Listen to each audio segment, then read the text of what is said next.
Hello everyone, Kevin Moran here, PGA Professional. Welcome to episode 3, the short approach. Look at how much speed is required to get the ball. People don't like me saying it, but they don't care where you aim. They'll just put the tee. Play a shot, we have a half swing, 3/4 swing, which is awkward. We can play 3 different distances with the same. So we've learned how to judge distance on the putting green. We've also learned how to get onto the putting green and judge distance. So there's something in that. Now we're going to go to a short approach, which would be roughly about 50 to 60 yards. It's called a pitch shot. And what we need to do is make sure that we've got the right club in our hands, and also we've got the right amount of power to get onto the putting surface and to our target. So we're going to do this with 3 questions. And these 3 questions will continue as we go through each shot. So the first question is, where are we going?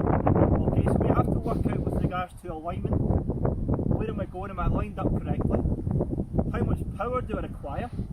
And that's going to be based on your club selection and also your width of stance, which can generate more power. And the third part is, how far am I standing away? Am I standing away the correct distance for this shot? I'm going to teach you how to do all 3. Okay, so short approach, we've got question 1, where are we going? Okay, so we have to make sure we're standing correctly and also we're lined up correctly first and foremost to the target. So we're going to play into the yellow target. So what I've actually done here, I've put a little marker in front of the ball. So you can do this out in the course. If we're just starting playing or just getting back into it, we're not playing any majors, you can put a little marker in front of the ball on the golf course as long as you're not playing competitive. It just makes it easier and a little bit more fun. So I've put a little marker in front of the ball here, and it's perfectly in line with my target. So it just makes it easier that on question 1 I can align my club with this tee that's in front of the ball. So I can line that up with my target, and rather than continue to look at the flag up and down, I can just line it up with this tee. It's a great little way to line the club face up. So the club face is direction, so we have that lined up. Question 2, how much power do I require? So this is to do with the width of your stance. So we've already talked about that can judge different distances. What we don't want is a full swing here because it's a short approach. So we can have our stance just inside shoulder width apart. It's not going to be full power, but it's also not going to be too short. So 3/4 just inside shoulder width apart.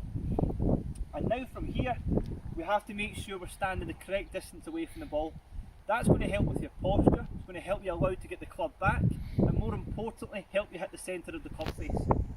Now you can do this by just looking down before you've took your grip. Just look down at the edge of the grip. So the very edge, this part here, right on the very edge of the black part, and just see that sit on the edge of your laces. As soon as you see that sitting on the edge of your laces, you're the right distance away from for that shot.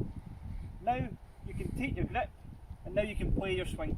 Okay, every golf club is a different blade, so it's so important that we test the water with that every time before we hit a shot, so that we can make sure that we're hitting the centre of the club face.